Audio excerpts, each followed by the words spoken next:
President of the United States and his entire family are corrupt thieves. Now, how do you do that? Am I a conspiratorial person that I think it's unusual? The enormity of something like this, does anybody agree with me? And how is this possible in America today? The greatest, supposedly freest nation in the history of the world, and everybody doesn't know anything about it? It's amazing stuff. I read an article today in the Washington Times about Sri Lanka. You didn't think we were going to mention Sri Lanka, right? But the president of Sri Lanka is, this country is a huge country, not a huge country, it's a small country between China and India on the ocean. It's a key country for the future of America's defense because of the China Sea and the ships and the submarines that have to go through there. And the Chinese have already built one port on the north end of this big island. Now, they have this program, they use their money to take smaller countries and they don't march armies in, they march money in, right?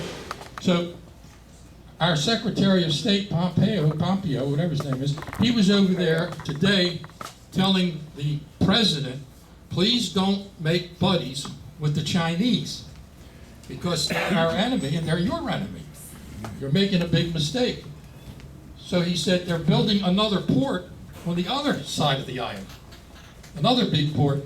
And the Secretary of State said, well, why are you allowing them to do that? And he said, well, they're giving us a lot of money, and my brother is in charge of it. Does that sound familiar? So, I mean, they only bought his brother. Here they're buying the president. So anyway, I don't want to depress you any more than that. And I told Patrick, if he gives us good words here tonight, he'll be able to leave. I don't want to leave. All right, so let me have Patrick Gonzolas come up here and give you some of his thoughts. And when he's finished, we'll open up the floor for questions and opinions. Okay? I know there are no opinions here, but we'd like to have you all participate. Here's Patrick Gonzolas. Yeah. Good morning, class. And I want to know if you can hear me in the back. Can you hear me? Okay. I prefer this. Let me know if you can't hear me, and I will use the mic. You're fine. My name is Patrick, and I've been polling in Maryland for about 35 years. No, exactly 35 years. I want to thank you all for letting me come and speak tonight and talk about what I love almost as much as I love the Lord and my wife, which is politics. About 30 years, and I want to thank Pat and Valerie for having me. Actually, I first met Delegate McDonough when he was just a plain old Pat like me in 1990. I was running Mike Gilligan's campaign for county executive in Anne Arundel County, and Mr. McDonough was running a gentleman named Roger Hayden's campaign against the incumbent Dennis Rasmussen, who happened to be my sponsor when I was an intern down at the legislature in 1980. So things just kind of, the more they change, the more they stay the same, as the French say. If I could speak French, I would have said it in French. Let me say this. Sometimes things are not as they appear, okay? Now let's think. Is everybody kind of familiar with the print we all had hanging on our wall of the single set of footprints in the sand? Yeah. And the story is the footprints represented the gentleman as he walked through life. And he noticed that when times were toughest, when life was most hard for him, he always had the Lord by his side, and there'd be two sets of footprints But when it got tough, there was only single footprints, and he says to the Lord, Lord, why did you leave me in my times of greatest need? There's only a single set of footsteps. And the Lord said, my son, in your greatest times of need, that was when I carried you. Sometimes things are not as they appear. This is what Patrick believes is going to happen on Tuesday. Patrick believes that Donald Trump is going to be re-elected president.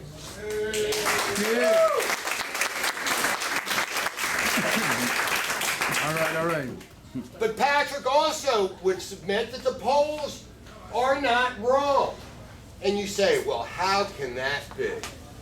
I am going to try, because this is my first time doing this, and if you guys aren't following along, please tell me, and I'll start running my mouth about something else, okay? This is how polling works. On Tuesday, there are going to be approximately, not on Tuesday because they're early voting, when all is said and done, in these great United States, approximately 150 million people will have voted. And let's just accept that. It might be 145. It was 137 last time. 5 or 6, 8% takes us up there. But let's just, for math purposes, let's say it's 150 million. Because it really doesn't matter for the example I'm trying to lay forth. Okay. In polling, for polling to be accurate, number one, you got to hire me, okay? For polling to be accurate, a universe has to have at least an equal chance of being selected. Doesn't mean you have to be selected, but you have to have the chance. So, in this example, for polling to be correct, you would have to have 150 million. We're just going to accept that as the number. It could be 145. You have to have 150 million people that are, at least have a theoretical chance. This is what Patrick believes is going on. I believe, and again, I don't know the exact number, and this is a theory. We're not going to know until after the election. I believe that there are a number of people in this country who have gone into what I will call polling seclusion. Polling seclusion means they're not willing to offer their opinion. And why is that? Because 4 years ago they were deplorable. Today they are racist, they are white supremacists, and God only knows what's worse than that. But trust me, that's what the media has been accusing them of for 4 years. Now, they have one thing in common. They're supporting Trump. And why do they have that in common? Because that's what makes them a racist or a white supremacist. Or Trump. And that's what drives them into polling seclusion. So, if in fact the polls are correct, and according to the Real Clear Politics average, as of today, it was 7.78%. We're just going to make it for argument's sake. Say it's 10 points, 10%. Okay? Now, if Biden ends up beating Trump 55-45, 10-point spread, right? Hillary, what is 55% times 150 million? It's right there on your camera. 82.5 million. What is 45% of 150 million? 67.5 67.5 million. Joe Biden wins the election by 15 million votes according to the polls. Here is what Patrick thinks. And here's why, in Patrick's opinion, the polls aren't wrong and Trump is going to win re-election. Patrick believes there are about 20 million people that have gone into seclusion. You can't get them. They are Pollsters are incapable. I have no doubt if I did, and I'm making this assumption, if I did a national poll the way I do a poll, I suspect I would have Biden up by 7 or 8 points. Because everybody's reputation is on the line now, okay? Yeah, there are a lot of goofball left-wing pollsters, but now it's time to start. And there's some incompetence. And all the incompetent pollsters happen to be college professors, by the way. Oh, man. Mark Twain said, never let your schooling get in the way of your education. Wiser words were never. Where is Mark Twain when we need him? Okay. This is what Patrick believes. Patrick believes that there are 20 million people underground, locked in a vault. I can't get them to poll. They're there. They ain't going to talk to me. They're not going to talk to anybody. Why? They don't want to be called racist. I believe, fundamentally, and this is a theory, so I'm not applying precision like when I'm building a nuclear bomb or something, so this is a theory, so just bear with me. Patrick believes that Sleepy Joe is in fact up over Donald Trump 55-45. But the universe is 130 million that they're measuring. Because you can't measure the 20 that are going, oh, they're voting. Oh, they're all voting for Trump, but you're not going to talk to them.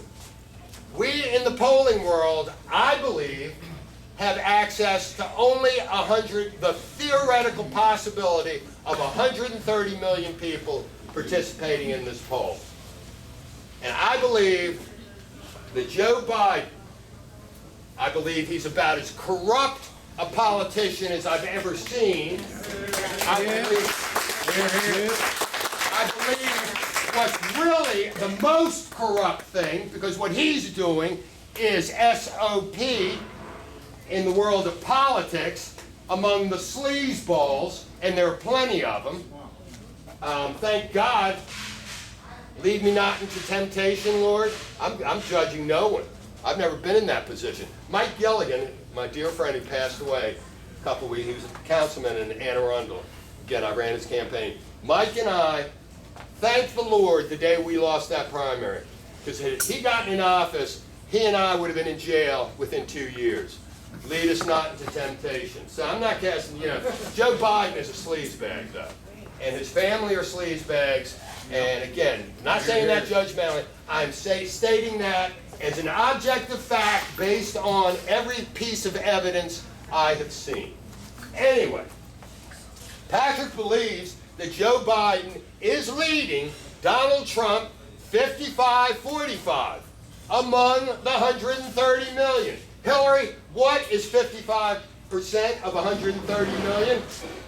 It is 71.5 million. Okay, let's all remember this. Remember the first example, if the polling is accurate, what's his name? Sleepy Joe's got 82.5, Trump's got 67.5. We lose. Okay, 55% of 130 million is 71.5 million. 45% of 130 million is 58.5 million. Joe Biden wins 71.5 million to 58.5 million. Oops. These 20 million now are coming out because the election's over. The pollsters never got them. Yeah, Trump's got the 58.5, but he's also got these 20 million. He's now winning 78.5 million to 71.5. It is a theory, guys, but it will explain if what happens on Tuesday is what I expect. That is it the perfect explanation? No. But let me tell you something. The media is going to learn all the wrong lessons. If these polls go totally tough, I won't say it because I'm a mixed company. My wife does not approve of my scatological language. So I'm going to be on my best behavior tonight. If Trump wins on Tuesday...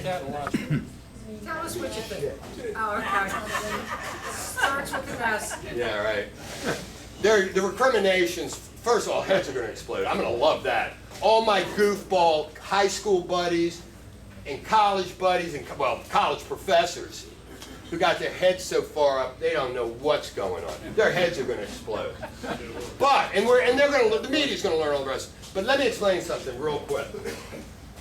We cannot, as a country, ratify the behavior of the media in this country. For the last 4 years, it really goes back longer than that. I mean, they were lapdogs for Obama, but that's fine.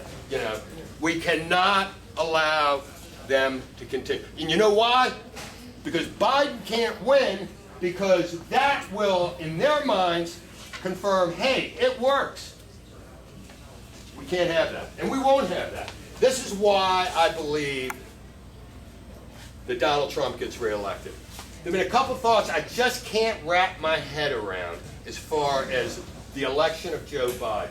Number one, given the devastation, and I hope I offend no one, of this idiotic coronavirus, the way we've responded, the way we have over-responded, overhyped something that is insane, where 99.9% of people survive, where 95% of people over the age of 70 survive, and guess what? That's 95% over the age of 70 includes about all of that group is mostly 80 and over, and 85 and over. In other words, look, my mother died 2 years ago. I sat there as she took her last breath. I sat there with my wife as we watched her mother a year ago take her last breath. I dig it, okay? I dig it. But let me tell you something. That's life, and I'm not being hard. That's the way life. That's the cycle of life. And that gets back to the kind of the weight of it. You know, we've got something we got to deal with. The idiot up in New York, he had the solution. Let's put all the sick people in the nursing homes, where those that are most vulnerable can catch it and die. Nice job, you idiot. This, given the devastation of that economically, forget the medical crap. Given, and it has, again, because we've had politicians make horrible decisions, and they are going to pay the price, in Patrick's opinion. Given all that, it is remarkable where this economy is. It is remarkable. And we're talking objectively. And yes, there are pockets of poor. There are always pockets of poor. You know, the problem with the Democrats is they like focusing on the negative. I like focusing on the positive. Each and every one of us has that choice every day as we wake up. Do we not? Yes. Again, sometimes things aren't as they appear, the single set of footprints, but also Joe Duff, baseball coach, Naval Academy, 1962 to 1993. Her father, greatest man I ever knew. Loved the Lord as much as anybody I ever knew. The greater the attitude, the higher the altitude. He was in Saipan in World War II. He saw things none of us can imagine. Japanese women wrapping their arms around their 2-year-old babies and jumping off cliffs. Because the idiot men were telling them if the Americans get there, they're going to do things you can't imagine. My father-in-law witnessed that. And my father-in-law made a pledge to the Lord. That day, I'm going to dedicate my life to young people. And that's what he did. Did he not? It's life is how we look at it. And Joe Duff was right. The greater the attitude, the higher the altitude. I choose to take a positive outlook in life. Now, do I do it all the time? No. Have I been an asshole for the last week? No. Yeah, I'm not. Yeah, okay, I'm not. Okay, I'm a human being. Okay. Okay. This country is not going to turn out this economy. They're not. Never have in the history of American politics that I've studied and those that I've been involved with. Now, I've only been involved professionally since the election of Abe Lincoln in 1860, okay? So I don't go all the way back to the founding, but it's close enough. I know about it. I've read about that. Yeah. That's plagiarism. Okay. So we don't. This is not a year that the incumbent party is going to be ousted on paper. And things, and you look, and the economy is always the #1 indicator. hating Trump is not sufficient reason to win an election, and they're not going to win an election. And the other thing I cannot wrap my head around, and you got to trust me on this one, it matters. In the Iowa caucus earlier this year, we still don't know what happened because they were playing games. But we do know one thing. Joe Biden got blown out of the water in the Iowa caucuses. We then go to New Hampshire, the primary where people then enter the booth and start voting specifically, got obliterated, single digits.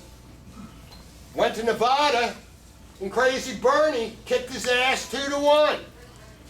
Okay, then we had South Carolina, then we had the world shut down. Remember? I mean, I go back, I've been involved, this is my 9th professional presidential election. There's always a rhythm, you know, and the rhythm is, I wasn't there in 80, I was in college in 80, 84, 88. 88 was great. You got George Herbert Walker Bush, the wimp, as the media described him, trying to get a 3rd term for Reagan. And he went through the primary and he won, he got his butt beat in Iowa because Bob Dole, neighbor, beat him. And then George Bush started, you know, kind of laying some heavy-duty politics. Hey, you can't stand the heat, get out of the kitchen. Bob Dole says, I'll never forget it. I'm watching TV one night, and they were interviewing Dole, and the interviewer says, hey, you got anything else you'd like to say to Vice President Bush? And he said, yes, tell him to stop lying about my record, okay? Hey, you know, it's a tough world out there in politics. Right, Pat? They said nasty things about you, didn't they? Yep. I told them to. Those lousy performances by Biden, oh, they indicate something, fellas and gals. Watch Tuesday. The media's hyping up all this energy for Biden. I don't think so. This is what I think is going to happen. I think my theory is correct. So, and I don't know if the numbers are right, but I think the popular vote is going to end up rather close, 50-50 almost. It's certainly not, I don't think, and if it is, it's Trump, the 2.9 million margin that what's her name? I can't even mention her name. It's her name, it's not the same one. Valerie. Oh, God, don't. Not on a full stomach. I think it's going to be very close, and I think Trump's going to win a plurality, and I think it's going to be an electoral college blowout. I mean, I think Trump got 306 last time. Just for argument's sake, I'll put it at 350. And I've gone through the map many times, and I think 350 is all right. But I'm telling you guys that, and the media pays no attention. Those early, pathetically poor performances by sleepy Joe Biden, the Don of the Biden corrupt influence peddling organization, that says something. And this country is not, in Patrick's opinion, I can't predict the future. See, that's another thing. That's another pet peeve, and I'll shut up in a minute, Pat. We can't predict the future.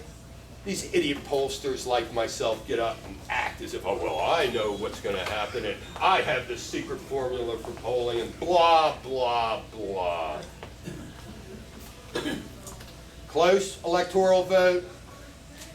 Trump electoral landslide. That's all I got to say.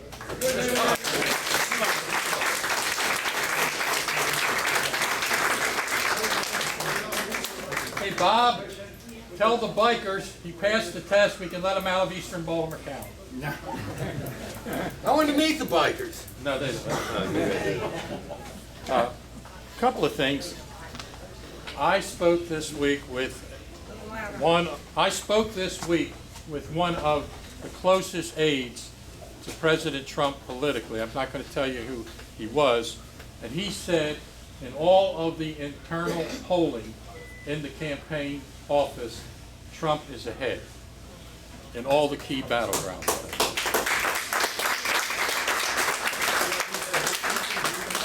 What's amazing is that black men are voting at 10 to 15 to 20% for Donald Trump.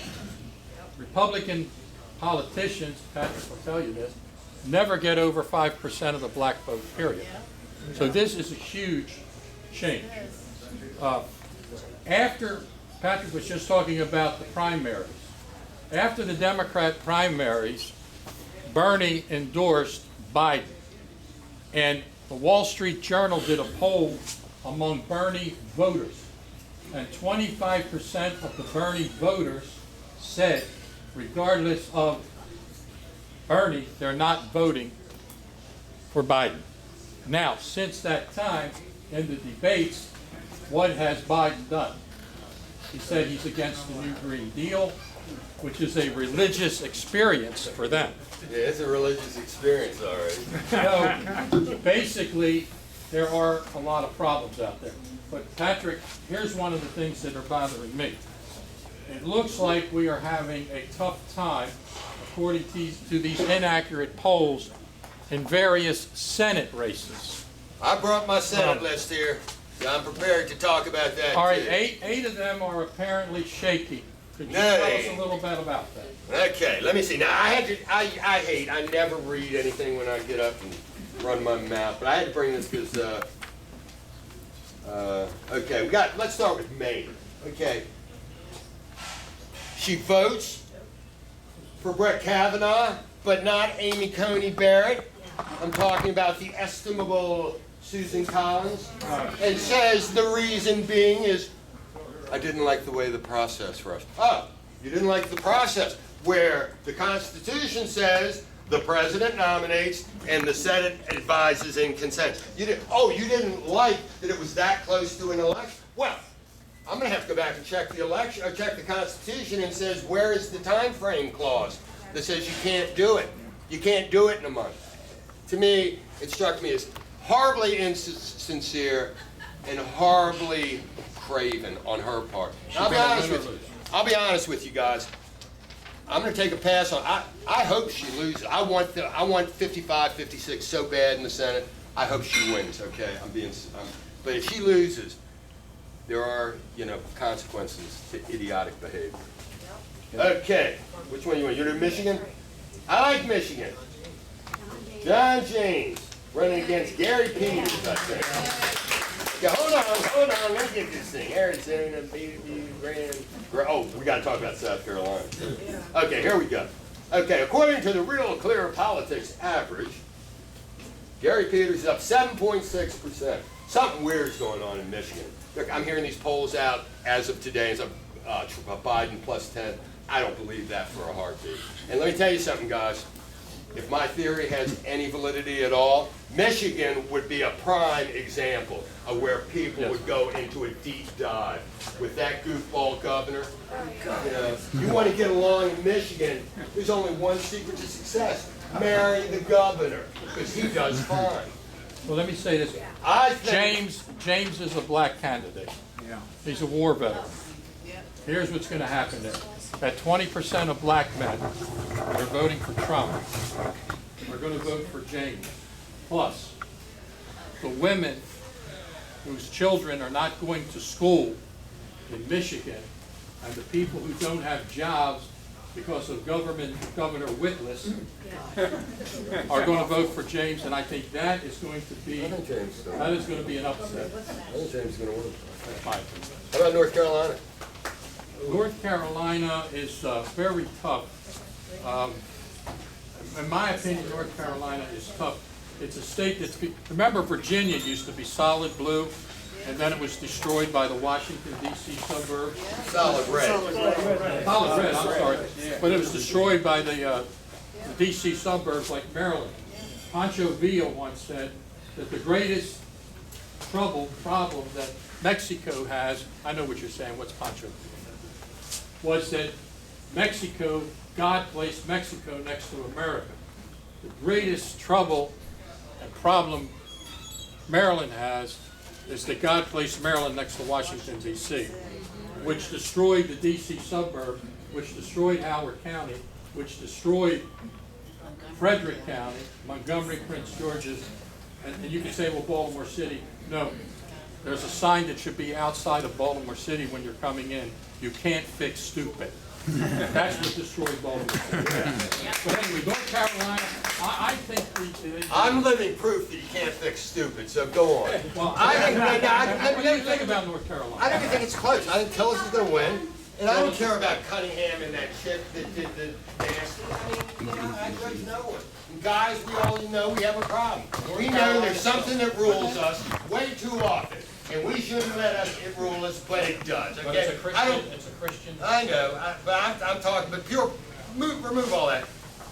Tillis is going to win that seat, in my All right, opinion. let's go to South Carolina. South Carolina, This is that the big is one. the biggest canard. That race is close, and I've done nothing there, so let me preface that. This is all Patrick up in his head, running his mouth with not a whit of anything other than what he sees and doesn't believe. I don't for a minute believe that race is close. This is Lindsey Graham. Lindsey Graham. Now, Lindsey Graham, And the black candidate. I've had some problems with Lindsey just because he's kind of a mealy-mouther and Trump really jammed it up his ass, and I kind of liked that 4 years ago. But let me tell you something. He came through for Kavanaugh when no other Republican had the guts to stand up and say what is. That was despicable, the way he was treated. And he came back in my book. He moved up from chapter 10 to chapter 3. Okay? Lindsey Graham, in my opinion, is going to be reelected. Yeah, I agree with that. I think that whenever there's a black candidate on the Democrat side, the pollsters will always edge towards the black candidate. But there is a large black vote in South Carolina, very big black vote. And the other senator happens to be black, by the way. Yeah, and he's a Republican, Right. Tom Scott. So there is a large black vote there. All right, now what would be another state that you're talking about? Arizona. Arizona, which is Mike Kelly and what's her name? Salling. yeah, and Kelly. Kelly is the astronaut here. Kelly is the husband of Gabby Giffords. Remember she Gabby got Giffords shot was many shot. years ago? So there's a lot of sentimentality there. But Sorley is a soldier. I think she was a pilot. I think she's a pilot. Yeah, she was like the first woman fighter pilot. So anyway, on that one, that's Arizona, right? Can I bring some breaking news as of today? I started in this business with a company called Mason-Dixon. Best buddy in the world, college valedictorian. He got me through college. Not I would have graduated, but he got me through with magna cum laude honors because I never took a note. I never was going to take a note. And I hooked up with him, and I was able to not get B's and A's or low B's. I was able to get a lot of A's because he helped. He came out with a poll today, Mason-Dixon, for Telemundo, among Hispanics in Florida, that Hillary Rodham Clinton, she is right. Got 61% of the vote, Hispanic vote, 4 years ago. My buddy, there are two people on this earth whose polling numbers I trust. Mine and Brad Coker's. He has it in Florida, 48-43 among Hispanics. Guys, if that's anywhere near close, this election's over. If it's anywhere near close, Arizona, we'll go with 15% of the black males. If it's 20, it's over. Trump gets upwards total of 15% of the black vote in this country. I'm not saying this. I've never seen numbers that high for me, but I only do Maryland. This election is over. My prediction of a landslide is way conservative because it's going to be up in the 4+ range electoral vote. What other state is there? Okay, I got him right here. Good. We got Texas, but that's bull. That's not close. That's not close. Ohio's not going to happen. No, Iowa. Joni Ernst, and I don't even know the other. Oh, Greenfield. I don't know who she is. They got 2.2. I don't believe that. Joni Ernst is going to get reelected. Joni Ernst will be re-elected. Oh, Georgia. Got 2 in Georgia. We got This is very complicated. David Perdue is running against John Ossoff. Remember who John Ossoff was? Right after the 2016 election, somebody went to do something or something. There was an open seat, so there was a special election. And John Ossoff, for this little congressional seat in Georgia, raised about $100 million. I'm exaggerating, but it was a lot of money. Why? Because all the idiots from Hollywood Robert De Niro's and stuff came in, and they were gonna, you know, they were gonna back him, and he lost. He's running as the Democrat. David Perdue is the incumbent. They have got it, Perdue plus 0.2%. Again, it's Georgia. I think Perdue is reelected. Yeah. Now, there's another race there. There is Which is really complicated, oh, you go with where there's a wealthy woman, Republican, who was appointed by the governor of Georgia, running against a congressman who was the chairman of the Judicial Committee in the House of Representatives in the Republican primary. And I don't know, they run at different times. It's kind of weird. Well, there was, what's his name resigned, Loeffler was appointed to the seat, and so they had to have the election now as a special. So what's going to happen on Tuesday, they're like Doug Collins, you all know Doug Collins, you know, the congressman from Georgia? He's running, Loeffler's running, this guy Warnock, the black dude, minister. He's the down, and nobody's going to get 50%, and in Georgia, in most of the South, so you don't get 50%, you go to runoff. So there will be a runoff election between two later in the month, and then they'll run again. It won't be 6 years, they'll run when that seat is up. Could be 2 years or 4 years. Now, here's the real important thing. This is the revolutionary question that's occurring in this election year that has not happened before. In reference to the state, I'm sorry, in reference to the senators that we're just talking about, this is the amazing. The Democrats are outspending us in these Senate races and in congressional races 10-1. The radical left, big tech people, you know, I thought free enterprise was something conservatives and Republicans liked, but the big capitalists like Michael Bloomberg and George Soros and the tech people are putting tons of money into these races. And I think that's an X factor there, Pat. Who saw Jack Dorsey being grilled by Ted Cruz? Jack Dorsey. Is that about the goofiest bastard you've ever seen in your life? And he's got the authority to have that kind of control over us? And I don't want to get too down in the weeds, but about 20 years ago, Congress passed this thing called the 230 rule, and it fundamentally exempted idiots like Jack Dorsey and Mark Zuckerberg from any kind of libel liability. And it gave them an exemption that has allowed them to do what they have done. They're going to pay the price for that. That is going to be gone. I don't know when, but it will be gone. The truth is, who will hold them accountable? Who? Well, We will. Well, okay. The only way that they can be held as the big tech, and believe me, if Biden wins, they are going to come out of the closet and tell you exactly who they are, and they are going to destroy us, and we will have no communication. They will also pass the Fair and Balanced Act, which will take talk radio off the air. We won't have it anymore. So how are we going to communicate without social media or talk radio? We won't be able to talk to one another. So what's going to happen if we win the Senate and the president wins? We are going to change 230. That's going to have to be changed. We are going to have to make them like a public utility, like gas and electric, or like the phone company. This phone company, Or like a publishing house. That's what they are. they are, and there needs to be an oversight board. Could be bipartisan, but it's got to. You know, Facebook has a board, a commission of 27 people from all over the world that determines what can come across Facebook. And of those 27 people, only 10 are from America, and 15 of them are connected to George Soros financially. That's who is determining what you can use on Facebook.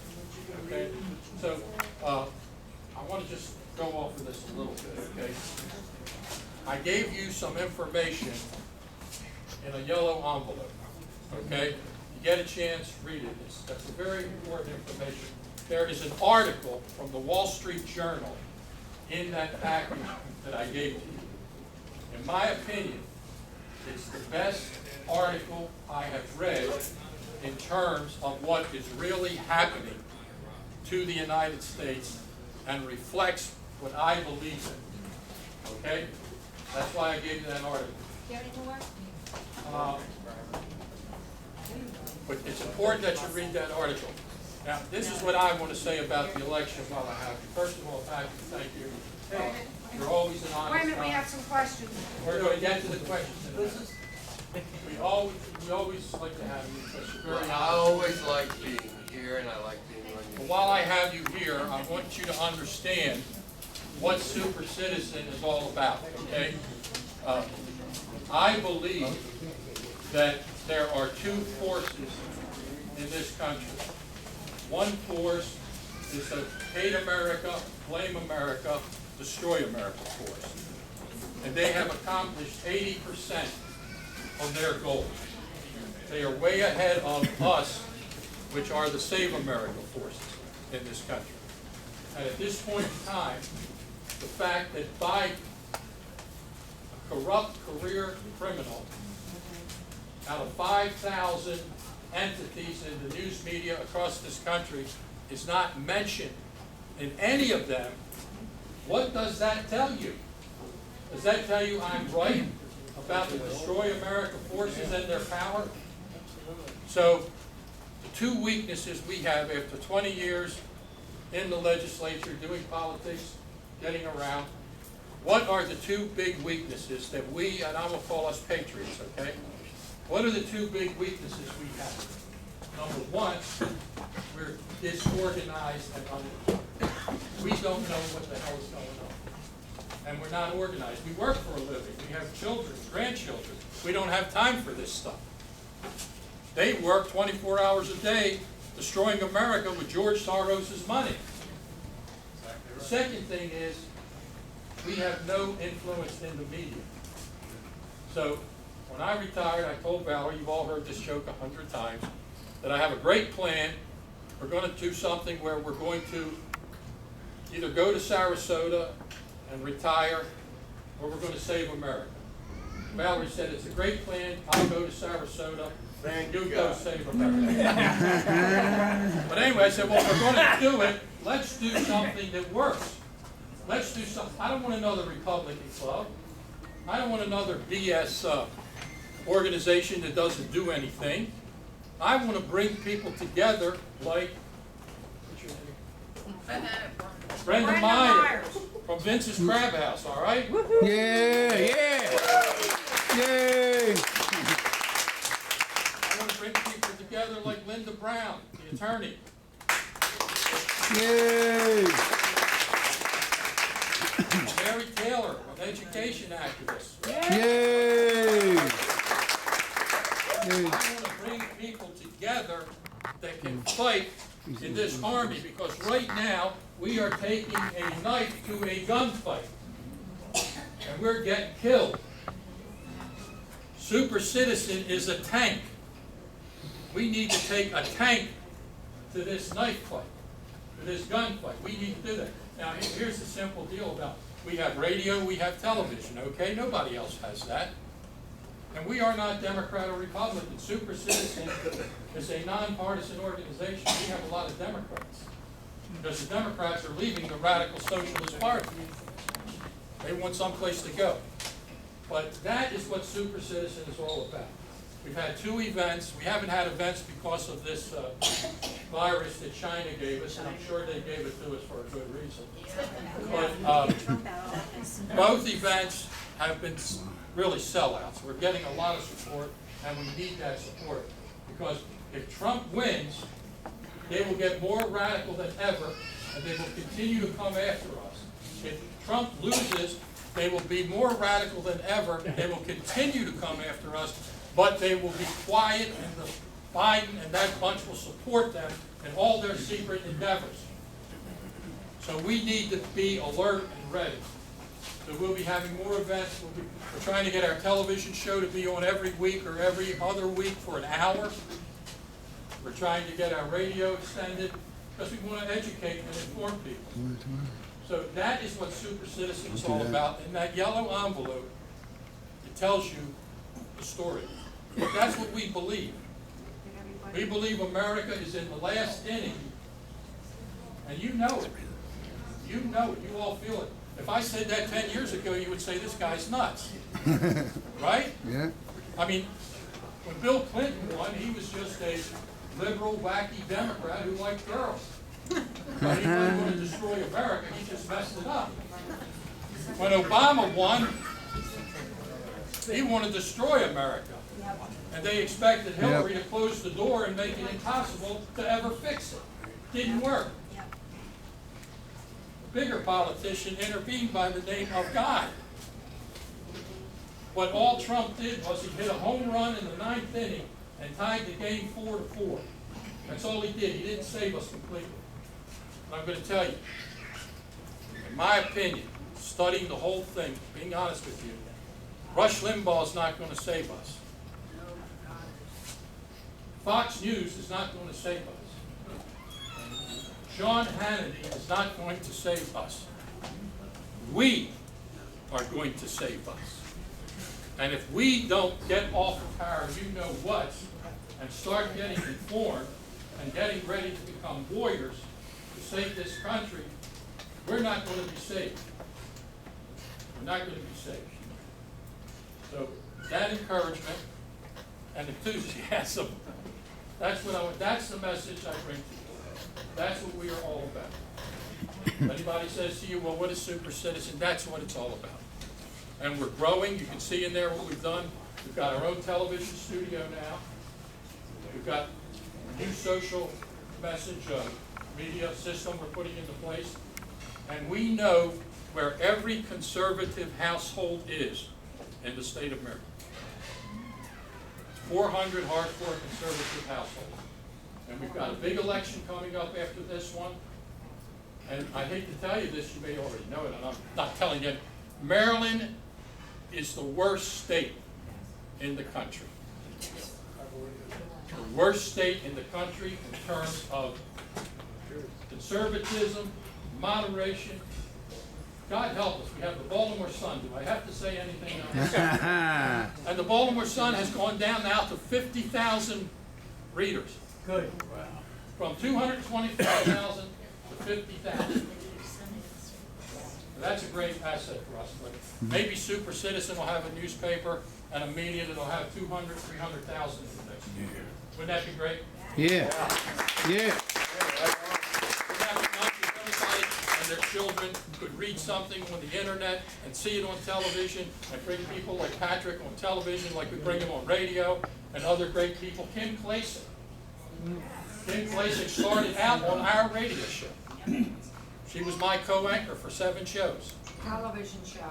I'm sorry, on the television. Well, she was on the radio, but she was on our television show for 7 shows. If I had her looks, I'd be in Hollywood right now. Yeah. Pastor Lewis. Oh, and I want Where's to Pastor also Lewis? Pastor Lewis. This is the opportunity we bring Pastor Lewis and his great message on our radio show and on our television and on his own. But you understand what we're doing here. Instead of Pastor Lewis, or let's put it this way, instead of Jane over there in Dundalk, who doesn't like Section 8 housing moving into her neighborhood, and Bob over there in Cadenville, who's upset about the crime, and Bill and Mary up in Northern County, who don't like what's going on up there, they're all orphans. They're talking to one another. What Super Citizen does, it brings Bill and Mary and Bob together and gives them force and power. That's what I'm trying to do. And I don't care what party you're in. I don't care if you're a vegetarian. Well, maybe. But they're mostly liberals, right?